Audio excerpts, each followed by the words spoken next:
नमस्कार दोस्तों, मेरा नाम है निखिल। स्वागत करता हूं आपके अपने यूट्यूब चैनल बुलबीर अफेयर्स में। आपने कई जगह ये आर्टिकल्स देखे होंगे जहां पे इंडिया के ऊपर टैरिफ लगाने की फिर से बात हुई है। यूएसए ने वापस से धमकी दी है। तो देखते हैं क्या मामला है। आइए देखते हैं कि हाल फिलहाल में राइज स्टॉक्स जो भारी मात्रा से गिरे हैं, 8% का डाउनफॉल हुआ है जस्ट बिकॉज एक सिंगल अपडेट की वजह से, जहां पे यूएसए के एडमिनिस्ट्रेशन ने ये क्लेम किया है कि राइस इंपोर्ट की डंपिंग हो रही है इंडिया की तरफ से। मेनली यहाँ पे काफ़ी 4 कंट्रीज़ का नाम लिया गया है, मोस्टली इंडिया, थाईलैंड, चाइना और पोर्टरिको का। तो ये जो 4 कंट्रीज़ है, इंडिया, चाइना, थाईलैंड एंड पोर्टरिको, इन चारों कंट्रीज़ का ये मतलब एडमिनिस्ट्रेशन का ये कहना है यूएस की कि इनकी तरफ से राइस जो है वो डंप किए जा रहे हैं यूएसए में, जिसकी वजह से उनकी जो वहाँ की कंपनी है यूएसए की, उनको काफ़ी लॉस हो रहा है। तो जिस हिसाब से टैरिफ्स लगाए गए हैं, वापस से एक टाइप का और टैरिफ लगाया जाए एग्रीकल्चर प्रोडक्ट्स में। देखिए ये आर्टिकल है मनी कंट्रोल का, जिसमें लिखा हुआ है rice stocks falls after Trump threaten fresh tariffs on Indian rice imports. तो ये एक नया राइस इंपोर्ट्स आ रहे हैं जिसमें राइस स्टॉक्स जो है USA Donald Trump has signed that the administration में impose fresh rounds of tariffs on agriculture imports. तो जो भी एग्रीकल्चर इंपोर्ट्स हैं जिसमें राइस मेन इंपोर्ट करवाता है यूएसए फ्रॉम में, इंडिया भी राइस को एक्सपोर्ट करता है टू यूएसए, तो वहाँ पे टैरिफ फिर से फर्दर लगने वाले हैं। अभी जो हमारी डील होने वाली थी यूएसए की, जिसमें लग रहा था कि दिसंबर के एंड तक ऐसा कुछ गुड न्यूज़ आएगी जिसमें हमारा ट्रेड डील साइन हो जाएगा यूएसए के साथ में, लेकिन आसार बहुत कम लग रहे हैं। मैं आपको यहाँ पे एक वीडियो शो करता हूँ जहाँ पे ये बता रहे हैं कि इंडिया का नाम देखिए आप। But I wish I was here under better terms. I'll tell you, I think the rice industry thanks you sincerely for what you have done for the California rice market and to Japan. It has been monumental for our industry. But us in the South are really struggling. I mean, this is not just a crisis. I would say it's almost a market dynamics that really are true anti-competitive nature, right? So it follows what you sent out this weekend, and we do believe that countries are dumping rice into this country today. We've never seen imports this great. Which countries? India, Thailand, even China into Puerto Rico. Puerto Rico used to be one of the largest markets for U.S. rice. We haven't shipped rice into Puerto Rico in years. So यहाँ पे administration की तरफ से 4 कंपनियों के नाम लिए गए। ये देखिए आज का आर्टिकल है मनी कंट्रोल का, जिसमें ANI ने ट्वीट भी किया है 2 बजे, मॉर्निंग के 2 बजे, आज मॉर्निंग में ही 2 बजे इन्होंने ये ट्वीट किया था उनके एडमिनिस्ट्रेशन से ये वीडियो कि इंडिया, चाइना, थाईलैंड एंड पोर्टरिको, ये 4 कंट्रीज़ हैं जो कि यूएसए में राइस को डंप कर रही है। मेनली डंपिंग शब्द आपको मैं सिंपल वर्ड्स में बताता हूँ। डंपिंग शब्द तब यूज़ किया जाता है जब बाहर की कोई कंट्री अपनी कंट्री में हमारे प्रोडक्ट से कम रेट में प्रोडक्ट इंपोर्ट मतलब एक्सपोर्ट कर जाती है।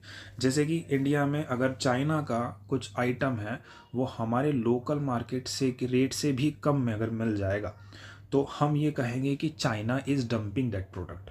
तो डंपिंग शब्द तब यूज़ किया जाता है जब उनकी लोकल मार्केट से भी सस्ता क्वालिटी वाला सस्ता जो कि वहाँ पे परचेजिंग उसी को किया जाए, तो उसे डंपिंग कहता है।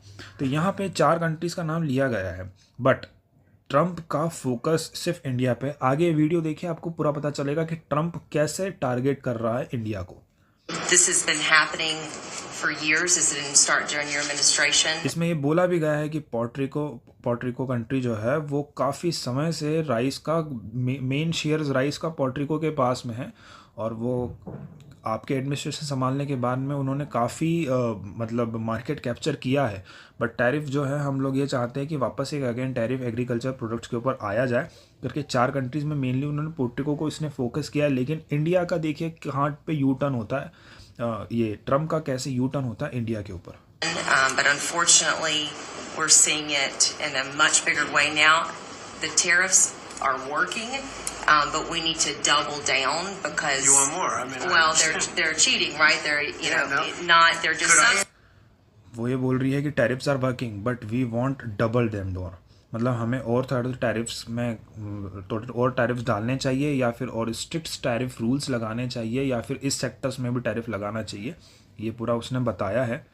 subsidizing and then India. नहीं लुक, और ये पूछेगा कि इंडिया के ऊपर क्या चल रहा है अभी, तो इनका एडमिनिस्ट्रेशन बोलेगा कि we are doing some trade deals with India right now. Tell me about India. Why is India allowed to do that? They have to pay tariffs. Do they have an exemption on rice? No, sir. We're still working on their trade deal. So Yeah, but they should be dumping. I mean, I heard that from others. So you can't do that. there's a WTO case against India Give me right now. Give me the countries if you could. Go ahead. India. वो बोल रहा है कि हम लोग trade deal के ऊपर काम कर रहे हैं, इंडिया के साथ हमारी ट्रेड डील चल रही है, पर ट्रम्प का ये कहना है कि बट उसके बावजूद मुझे ये सब चीज़ों पे फ़र्क नहीं पड़ता, आप मुझे बस इतना बताओ कि ये लोग डंप कर रहे हैं, इसके ऊपर तुमने क्या एक्शन लिया, और जो कंट्रीज़ हैं उनके भी मेरे को नाम दो फर्दर ताकि मैं उन पे भी एक्शंस ले सकूं। मतलब आप सोच रहे हैं कि यहाँ पे हम ट्रेड डील के ऊपर काम कर रहे हैं, लग भी रहा था, हमारे कमर्शियल मिनिस्टर का ये ट्वीट भी आया था कि कैसे न कैसे करके दिसंबर के एंड तक हम लोग यूएसए के साथ में एक बेटर ट्रेड डील कर लेंगे और एंड ऑफ द 2025 एक अच्छा सा हम लोगों के बीच में एक टाई अप हो जाएगा, यूएसए इंडिया के रिलेशंस इंप्रूव होंगे जिससे मार्केट और थोड़ा सा अच्छा हो जाएगा। लेकिन वापस से लग नहीं रहा है ऐसा कुछ कि थोड़ा सा वापस से मार्केट ठीक हो पाएगा। तो एक ये चीज़ थी। दूसरा इसके रिगार्डिंग और एक न्यूज़ है, जैसे दर्पण जैन जो हाल फिलहाल में 2001 के यूएस आईएएस बैच के वो है आईएएस ऑफिसर हैं जिनको नॉमिनेट किया गया as a chief negotiation between India and USA trade deal. ये आईएएस ऑफिसर 2001 के बैच के हैं। हाल फिलहाल में इन्होंने अच्छा खासा इनको एक्सपीरियंस है पिछले 6 साल से, जो कि ये मिनिस्ट्री एंड कमर्शियल इंडस्ट्री में काम कर चुके हैं, कई कंट्रीज़ का नेगोशिएशन कर चुके हैं इंडिया एंड अदर कंट्रीज़ के बीच में, तो इन्हें काफ़ी अच्छा खासा एक्सपीरियंस है। और ये बताया ये जा रहा है कि एक्चुअल में यूएसए से ट्रेड रिप्रेजेंटेटिव ऑफिसर आने वाला था जो कि दिसंबर 9 से 11 दिसंबर के बीच में आने वाला था, बट अभी तक कुछ ऐसा अगर और कुछ फर्दर अपडेट आती है तो मैं आपको अपडेट करूँगा। उनका एम्बेसडर जो है वो रिक स्विट्ज़र के नाम से उनके ऑफिसर्स जो हैं वो यूएसए के आने वाले हैं ट्रेड डील के लिए इंडिया में। और ये जो ट्रेड डील है वो 10 से 11 दिसंबर के बीच में होगी, जिसको फेस करेंगे अपने दर्पण जैन। तो और भी कुछ अपडेट आती है इसके रिगार्डिंग तो बने रहिए अपने हमारे यूट्यूब चैनल में। और